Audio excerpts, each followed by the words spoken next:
Welcome to Hopewell Heights. I'm Steph. This is part 2 in my video series on canning. Part 1 was all about pressure canning.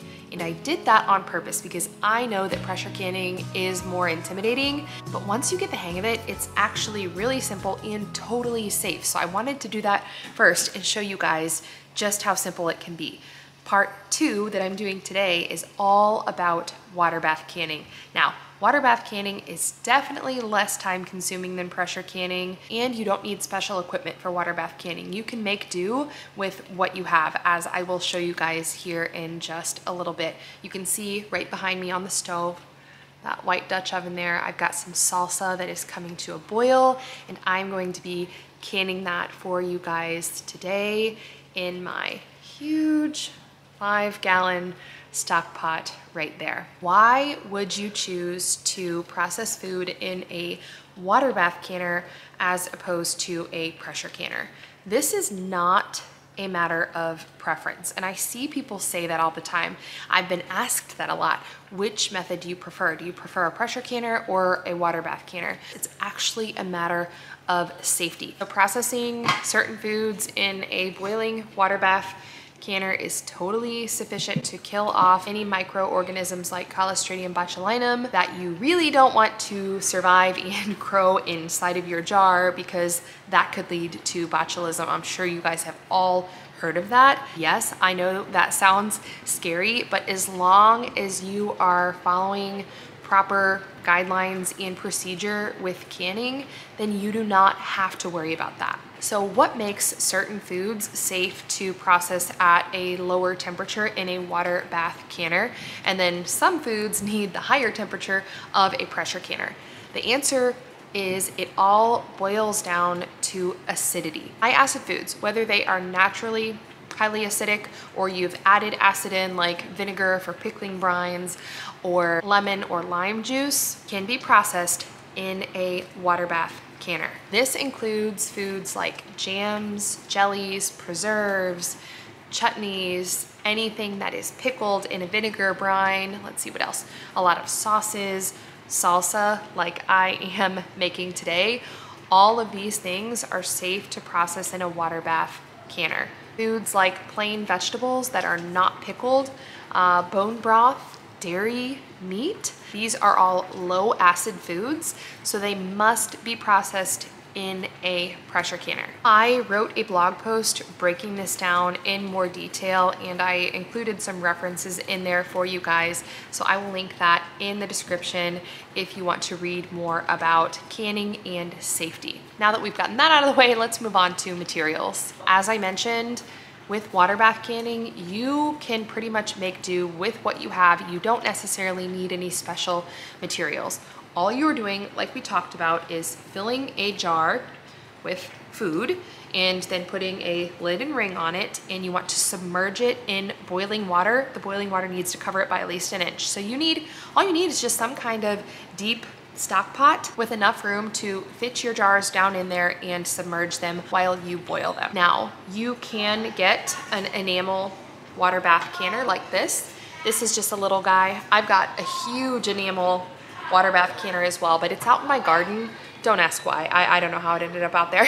Anyway, this little guy I use to just process like little half-pint jars, but you do not have to have a specific water bath canner. You can use any stock pot that is deep enough for you to submerge your jars and get that 1 inch of water covering them while you process. So as you can see, I've just got a 5-gallon stock pot behind me, and that's what I'm going to be using today. That is just fine. The next thing you are going to need is some kind of rack or something to put in the bottom of your water bath canner or stock pot to keep your jars from touching the bottom. So I actually have this little tray here that came with my pressure canner, and it fits perfectly inside of that big 5-gallon stock pot. So I'm gonna be using that today. And most water bath canners will actually come with a rack that has handles, and you can lower it into place. But if you don't have either one of those things, not to worry. An easy trick is just to line the bottom of your water bath canner or stock pot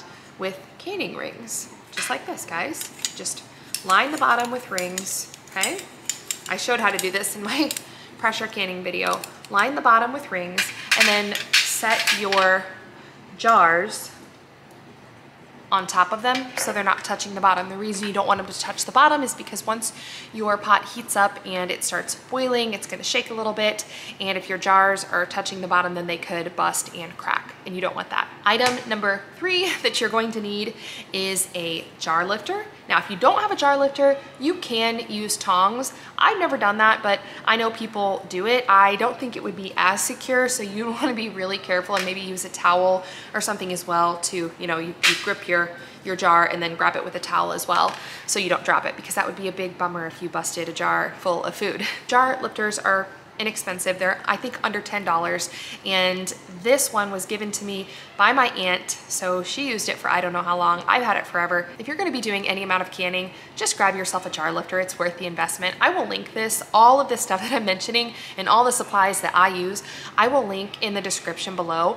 Now, I do want to mention that if you look on Amazon or pretty much anywhere at the hardware store, wherever you look, you're going to find canning kits. These kits are really nice because they include everything that you need, but most of the time, the tools included are all plastic, so they're not gonna last as long as if you buy everything individually and yes, spend just a little bit more money, but in my opinion, it is worth it. Okay, on to item number 4. You're gonna need some kind of funnel. I've got this stainless funnel. This actually came in a set of 2. I'll link this for you guys as well. And like I mentioned, the kits that you can buy, they come with plastic funnels, but think about it. If you're pouring hot materials into a plastic funnel, over time, it's just gonna break down. If you're doing things that have tomatoes, like sauces and salsas, it's going to stain, whereas these stainless funnels will pretty much last you for life. The next item you will need is some sort of non-metallic spatula. You could even use something long like this, long and thin like this. You could use a plastic butter knife, just something to work the bubbles out of your jar when we get to that step. You will obviously need your jars. I'm using American canning jars, so just, this is a ball jar, Ball, Kerr, Golden Harvest jars, and they come with lids and rings. The rings are reusable. You can use them as many times as you want, but the lids are one-time use. So after you use them, it's best to throw them away. Now, I do know people who save these lids. After you use this, you will notice that there's a little indentation around the sealing compound. So you can definitely tell it's used. And if you reuse these lids, then your seal rate is just not going to be as good. However, if there were a situation where you couldn't find new lids at the store, which I actually think this is 2022. I don't remember if it was 21 or 20, but in the last couple of years that has happened. It was really, really hard to find rings and lids. So in that situation, if you had food that you needed to preserve somehow, it would be better to have used lids than no lids at all. So, I don't save my lids, but it might not be a bad idea. As far as jar size, I most commonly can in either quarts or pints. I do have little half-pint jars too that I'll sometimes use for like jams, but today I am going to be canning my salsa in pints. I always just try to think about how much food that we will go through as a family of 6, because once your food is canned, then it is shelf stable. You can store it in your pantry for at least a year. However, after you break the seal, then this food will need to be refrigerated, and I do not like wasting food, so I like to make sure to can things in portions that I know we will actually use rather than just having it go bad in the fridge. All right, we have covered safety and materials. Let's move right along to the actual process of water bath canning. I can hear my salsa simmering back there, so I'm gonna get everything prepped and ready and walk you guys through it. This is fresh garlic that came out of this year's garden. Garlic is, in my opinion, one of the easiest crops to grow because all you do is stick a clove of garlic in the ground in the fall, early fall, like September. And then the following summer, it grows into a bulb and you have your garlic crop. That's all there is to it. My salsa is ready to go on the stove. This is the recipe I use every year. It's just, and it all comes from my garden. So it's very simple, just tomato, jalapeno, onion, garlic, salt, pepper, cilantro, and lime juice. The first step is to add water into your water bath canner. So you guys can see I've got my tray in the bottom of there, and I have added maybe 6 inches of water to the bottom of this pot here. This is more than big enough for these little pint jars, but that's okay. I like that it's really big around, so I can fit several in there, and I can do these I can probably get this whole pot of salsa canned in one batch. The next thing I'm gonna do is I'm actually going to put my jars down into my canner here to preheat them. That way they are hot before I add my salsa, because glass can shock if it changes temperatures too quickly. So you never want your glass jars to go from cold to hot or hot to cold really quickly, or it might crack or bust. And see, I've actually got all of my jars that I'll be using lined out on a towel here on my countertop, because even, you know, as I'm working, transferring them back and forth, if I were to set a warm or hot jar on my cold countertop, that could cause it to shock as well. So I'm just gonna continue adding my jars to my canner here so that they can preheat before I fill them with salsa. You can see that my jars are all down in here preheating, and they've got plenty of space. When you're deciding how many jars you'll be putting in your canner, it's important that they're not right up against each other, crowded too tightly. See, I could fit more jars in here, but they would be touching. And once this heats up and really starts to shake, then those jars could break. So I want to make sure that I've got plenty of space in between jars here.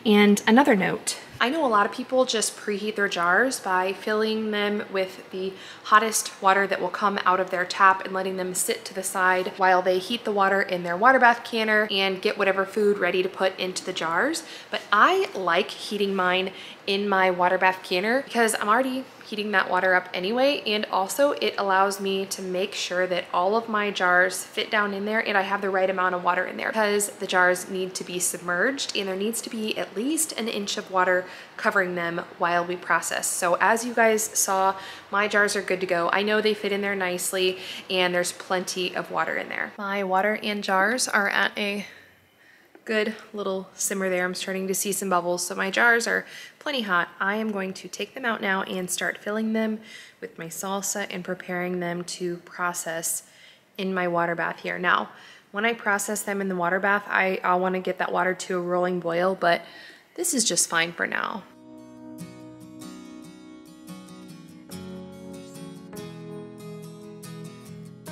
This jar's hot, so I need to use a towel when handling it. Now, depending on what you are canning, you will have to leave a certain amount of headspace.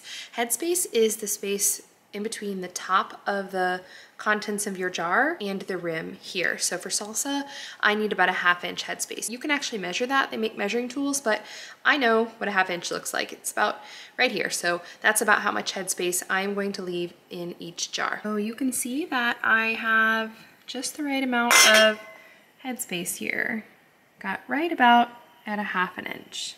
That's perfect. I will move on to the next jar. I've got 6 pint jars here full of salsa. I had a little bit left over in my Dutch oven here, but when you're canning, you don't want to fill a jar just like halfway full or partially full. You want to make sure you have enough contents for a whole jar. So I ended up with 2 extra jars that I warmed up, but that's fine. I'll just set them to the side. I would rather have more jars preheated and ready to go than not have enough and then have to wait while I preheat a few more jars and then risk everything else cooling off before I put it back into the water bath canner. My jars are all filled with salsa. The next step is just to remove any bubbles, and that's where I'm gonna use, I have this silicone little spatula utensil. This is not specifically for canning, but anything like this will work. And like I said, I've heard of people even just using a plastic butter knife. So just use this to kind of go around the outside of your jar, and that will remove any air bubbles that are in there. And you're good to go. These jars that I have prepped, I'm going to clean the rims with a damp washcloth in order to remove anything that would interfere with the lid, forming a tight seal on the rim of the jar. My jars are all clean and ready to go. Now I'm just going to center a lid on each jar and then screw the ring on fingertip tight. So I don't want to use like all my strength here, just fingertip tight there. That's good enough. And while I'm doing this, I should add, don't use like your prettiest, nicest towels for filling jars, because even if you use a funnel like I did, you're probably going to spill something at some point, and you don't want to ruin a good towel. Oh, and I forgot to show you guys another trick to de-bubble your jars if you don't have like a little silicone utensil there, is just make sure you've got a towel down, but just kind of hit it on your counter a few times, and that will cause any air bubbles to work their way up and out. That whole process took me maybe 5 minutes, maybe,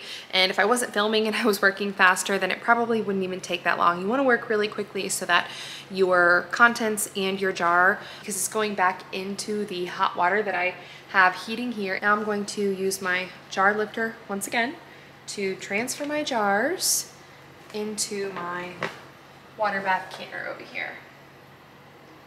All of my jars are down in my canner. There's plenty of water covering them. Remember, it needs to be at least an inch. I've got plenty, and you see little bubbles. It will only be maybe a minute before this is at a full rolling boil, and that is when I will start my processing time. So I'm going to put my lid on, and I'll just hang out right here and just kind of listen for that water to come to a rolling boil, and that is when I will start my processing time. So every canning recipe that you use will have a processing time. You want to start it once your contents are loaded in your canner and it reaches a full rolling boil. The processing time for pints of this particular salsa is 20 minutes, and I can actually already hear, just since I've been talking, I can hear that my water is probably at a rolling boil because I kept it really hot when I removed my jars after they preheated as I was filling them with salsa. You can hear my water bath canner boiling away back there, and my timer is going off. So my processing time is through. I'm going to now turn the heat off and remove my jars using my jar lifter once again and set them on a towel on my countertop. I am going to let them rest right here. I'm not going to touch them at all. You do not want to disturb your jars for several hours. Preferably if you can wait like 8 to 12 hours, then that is best, just to make sure that that lid has time to really seal in place. So if you're going to be canning quite a few jars, then where you let them cool is definitely something to think about. You don't want to use up counter space that you might need later on to prepare a meal or something. Just prepare a place that is kind of out of the way. You won't need that space for several hours or overnight, and let your jars rest. It's about 4:30 and I've got a lot of stuff to do this evening, so I'm just going to let these jars rest the rest of this evening and overnight. So I will see you guys in the morning. Good morning. I've got my jars back here that have been resting overnight. So I'm just going to wipe them down so they look nice and clean and pretty. We have pretty hard water, so there's like a film on here. That's okay. But I'm gonna wipe them down, and now I'm going to remove my rings. It's actually best to store your jars without the rings. That way you can always tell if your seal is compromised here. So I removed my ring. I'm gonna check my seal by just pulling up here. And if your seal is not good, then this lid's gonna come off pretty easy. So my seal's perfect here. And then another thing you can do is tap on the top of your lid, and if your seal is not good, then you'll actually see your lid move up and down, but this seal's just fine. So this jar is good to go. The only thing I need to do now is label it with the contents and the date. A lot of things I don't even bother labeling if it's easy to see, like green beans, carrots, whatever, but salsa I do label because I usually make quite a few big batches throughout the summer, and some of them I make mild where I leave the jalapenos out, or maybe I just leave the seeds out. This is a batch of very hot salsa. So I want to put that on here that this is hot salsa, that way the kids don't bust into one of these just to end up very overwhelmed and disappointed.